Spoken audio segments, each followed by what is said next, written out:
Good evening. Well, I meant to announce my sermon title at least this morning. The last thing I was going to do, and I completely forgot.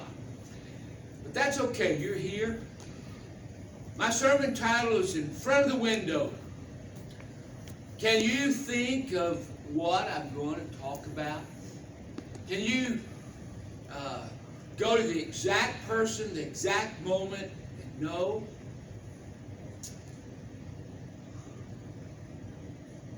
When the Israelites broke into two nations, the first captivity was the Assyrians, who came and took the northern tribe away. Do you think the southern kingdom would have learned? But even though the prophets warned them that if it happened to them, they didn't repent. They kept doing those things that shamed God, disobeying God. And so Babylon came and took the nation of Israel, the southern kingdom, into captivity for 70 years. A young man that was captured and taken was Daniel.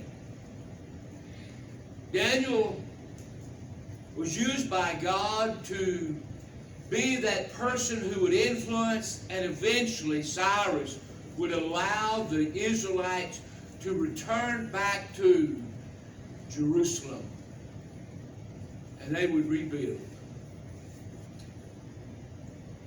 Daniel was looked on with kindness. He was put into the leadership of this nation. Cyrus would put 120 governors or princes over his kingdom. For the most part, because of him being the first president or the first governor, it was because of his excellent spirit in him. Verse 3 of Daniel chapter 6. In fact, all of this comes from verses 1 through 18. We all, as children, hear the story of Daniel in the lion's den. Well, here's why he was cast into that dangerous place.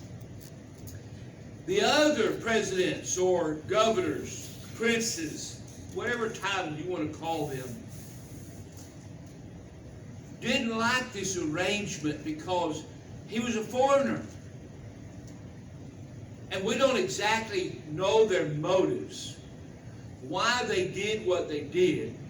Most likely because they despised him, maybe jealous of him, because King Darius liked Daniel. And so they began trying to make an arrangement. It kind of reminds me about what the Pharisees did toward Jesus. When he became popular, when he attracted the crowds, the masses to him, the Pharisees didn't like losing their position, and so from that very, or not long after his beginning his ministry of 3 years on the earth, they tried to trap Jesus with his words against him, calling him all kinds of things. And so this is what they've done. They're trying to remove Daniel from his position, and they're looking for an occasion against him, but he was honest. He dealt with people fairly. They couldn't find it. So they had to manipulate and connive and bring this thing up against him. And so they put this plan into action by asking the king, "King, you're so glorious. You're not like any other man. We need to worship you." And so they devised this law, and the law was signed by the king, maybe because he got the big head. But before realizing it, And after signing it, he sees the predicament that it puts Daniel in. Within this law, no one for 30 days is supposed to pray or make intercession or petitions to anyone, God or man, except the king, or that they would be cast into the lion's den. And the king, not knowing what they were up to, signed that law. And no doubt, his ego was pretty much lifted up because of this gesture that these governors said.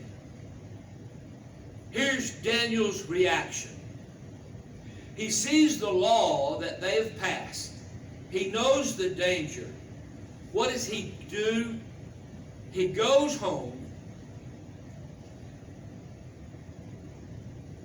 Let's maybe ask the question first. How would we react? Don't pray to God. So maybe I'm going to go home and I'm going to close the door. And I'm going to make sure the curtains are all pulled tight. No one can see me in. And as I pray to God, I can do it privately, safely, securely in my home. And I don't have to worry about the guards coming and arresting me. But no, that's not what Daniel does. And that's why I've entitled this, In Front of the Window. For all the world to see, Daniel continues to do what he's always done. It's his custom. I love that verse in Luke 6 where it says, as it was Jesus' custom, he assembled at the synagogue to worship God. Custom is a practice. It's a habit. It's something that it's a part of us, and when we don't do it, we miss it. If we don't do it, we think something's wrong. I know habits can become so second nature that maybe we are putting our full self into them. But that's not what I'm talking about. I'm talking about that is part of our life. Prayer, Bible study, worshiping. We don't do it just out of habit. We do it because of our heart being in it. So here they are. They see him in his room, and he's praying. And they say, we've got him now. We got you. And they go to the king and say, you know what Daniel's doing? Your favorite citizen, he's breaking the law. He's already praying to his God right in front of everybody. He's denying you and your position. And they think, oh wow, we've got it. But the king doesn't want to take it that way. He seeks for Daniel's deliverance. And yes, because the law has been put into place, Daniel is condemned, and he's thrown into the lion's den. But all that night, while Daniel is in that dungeon, I guess you'd call it, you know what the king's doing? He's professing his confidence in that God will deliver him. He's praying that the lions do him no harm. Here's a heathen praying to God, a Babylonian praying for a Jew. That tells me about a good relationship, a friendship that has developed in such a way that there is a caring and it follows through in action. Well, let's take a few lessons right quick as we continue. We have to deal with the wicked. There's evil in the world, don't we? And I believe the wicked are always seeking to catch good people violating the law Not only will they look to see when you do wrong, and then they will parade it before the community. He's not as righteous as he says he is. Look, his conduct doesn't carry with what he's preaching,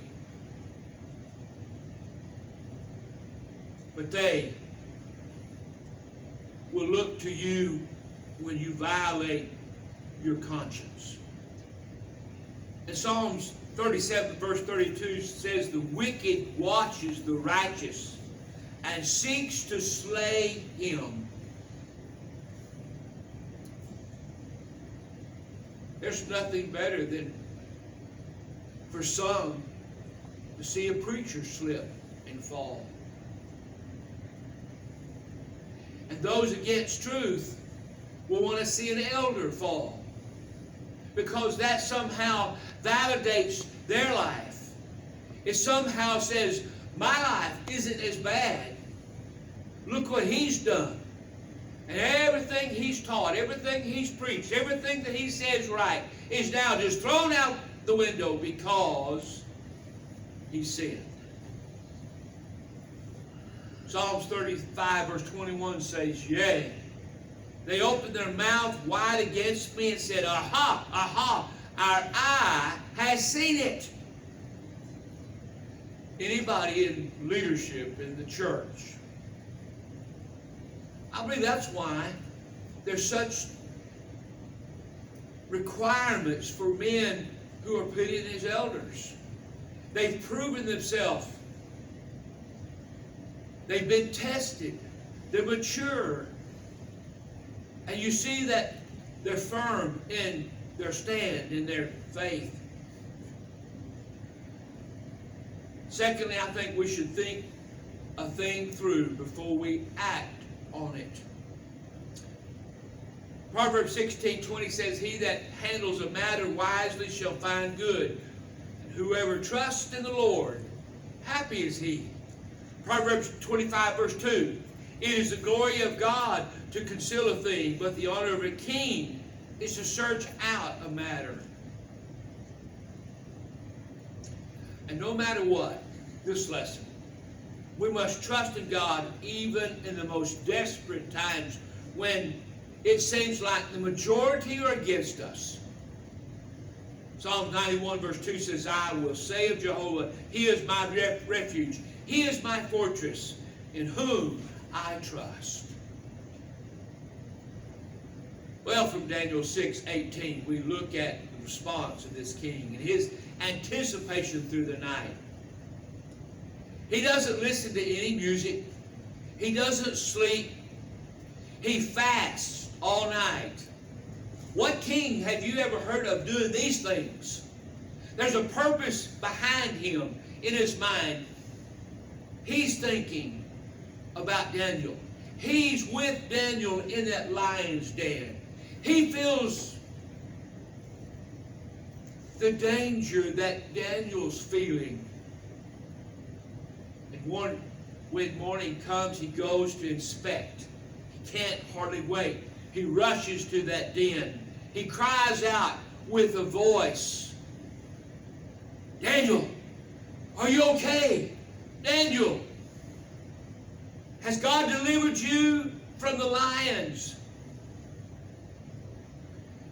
And such relief when Daniel calls out, O King, live forever. I can only imagine that king's response in gladness to hear that his friend was alive.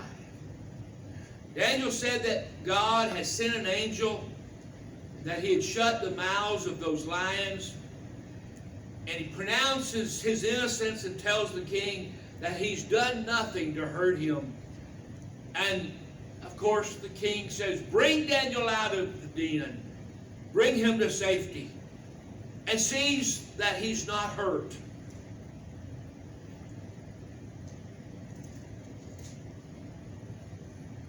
Notice, we need to take concern about other people's peril, what they're going through. Even before I landed, I got a text from a friend Gregg, how's your flight? Have you arrived safely? This individual was concerned. How do you think that makes me feel to know that someone's thinking about me while I'm in the air and that the plane doesn't go to the earth and crash? Pretty important. It seems that society likes to laugh at people and in their tragedy. You know, America's funny videos. What do? Someone slips and falls. Someone's taking the trash out and they accidentally fall into the trash can. Someone's swinging on a limb, a rope on a limb, into the river, and the rope breaks, and they crash into the water. Ha ha ha! They could be hurt. They could die. Why are we laughing at someone else's misery? I know there's times to laugh. There's times that we can let loose. Proverbs 24, verse 17 and 18 says, Rejoice not when thy enemy falls, and let not your heart be glad when he stumbles, lest the Lord see it and it displease him, and he turn away his wrath from him. You know what? Secretly, privately in my mind, someone was against me. I kind of thought, you know what? I wish they'd fail. I wish they'd fall on their face. What an attitude. Fulfillment of hope brings great joy. Proverbs 13:23 says, Hope deferred makes the heart sick, but when the desire comes, it's a tree of life. And I see this king and this prophet reunited, and they're joyful. Tragedy didn't strike. Even though the enemy had made this plan, it failed. And when it came time, well, Daniel would not to Darius, because Darius would be replaced, and Cyrus would be the next king. But he, just as much favor as he had with the first king, it was repeated with the second king. And one day Cyrus would see Daniel sad. What's wrong, Daniel? And it would be promised, you can go back home. But then in verse 24 through 28 of Daniel 6, it doesn't stop there, because the anger of the king is come forth. He didn't like the way these men treated his friend Daniel. Those who plotted against Daniel also made a mockery of him, causing this law to be written. I don't know why the king didn't read it. That sounds like some of our politicians who do something and they don't read it and they sign it anyway. I won't say anymore. But he took them and he cast them into that lion's den that was meant for the death of Daniel.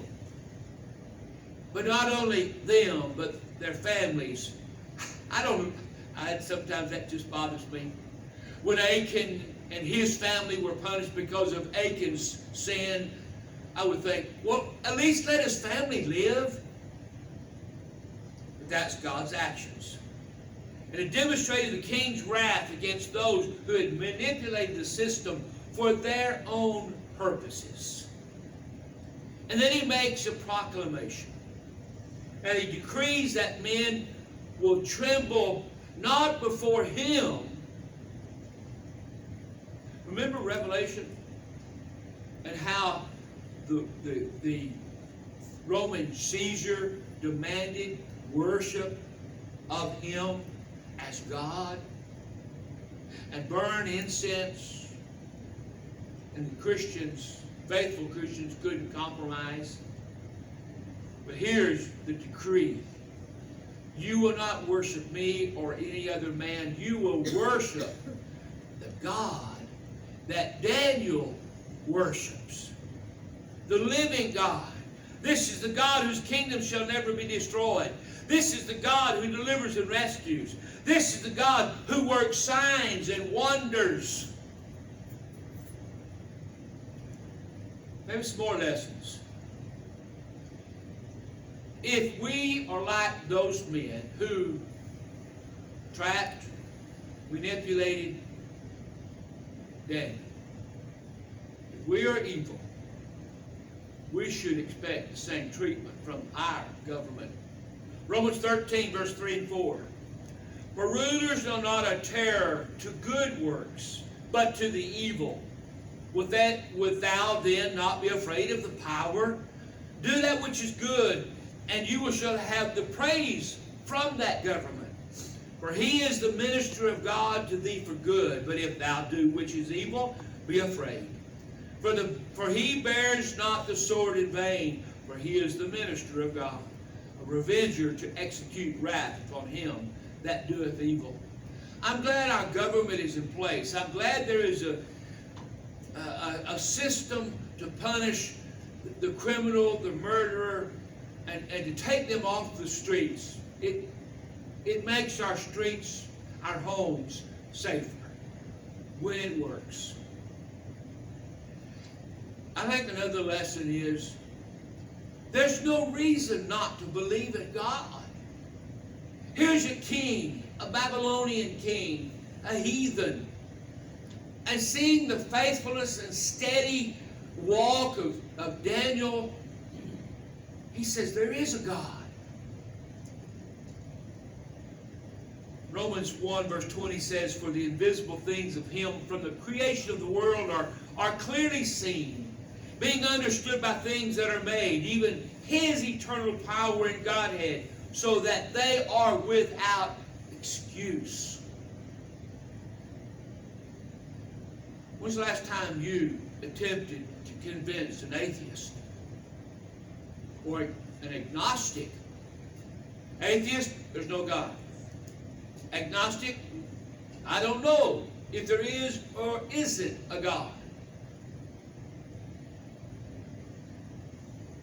We have a challenge to convert religious people, and we have a challenge to convert those of all kinds of false ideas and beliefs. So when's the last time you went before your window for all the world to see? Remember Matthew 5:16.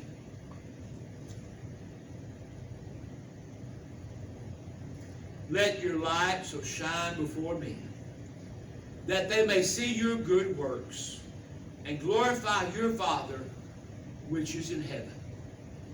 We have a purpose. Sometimes it seems unsurmountable.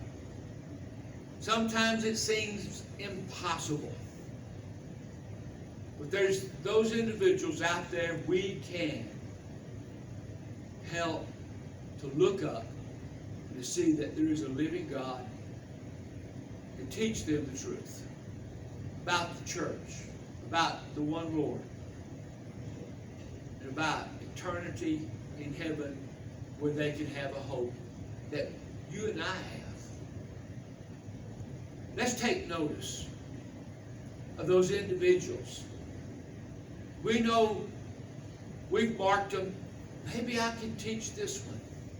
Or sometimes we falsely say, oh, this person's closed-minded, hard heart. But you know what? We still have a challenge to make a difference in their life. I hope this lesson from Daniel, praying before his window, not being scared. I met an unusual man, not even a brother in Christ, but a believer. His name's Gregg. There at the hotel in Dar, we got to meet him. Gray-headed like me, only 56, long white beard, wasn't a preacher.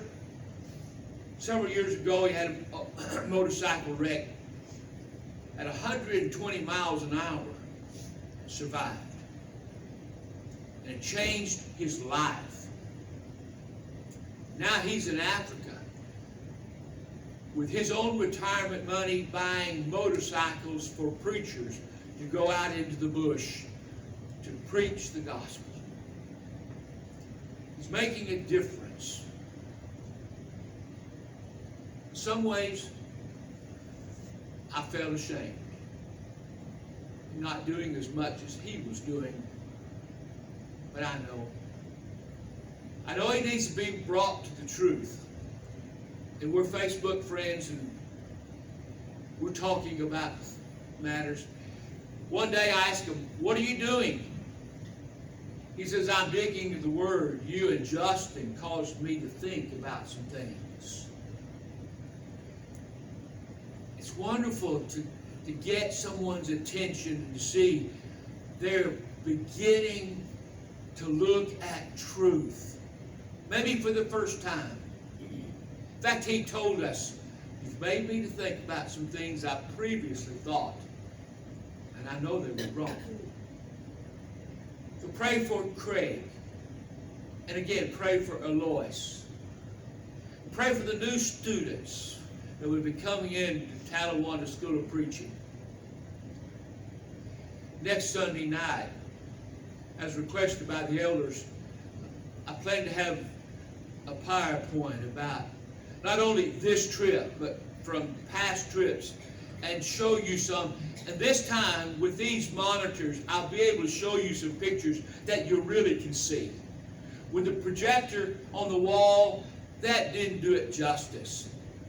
But you'll be able to see every detail, and I'm looking forward to hopefully show you what I see and the hope that I have in this endeavor of these preacher schools and so forth. If you have the need to respond to the invitation for whatever need, come now while we stand and sing.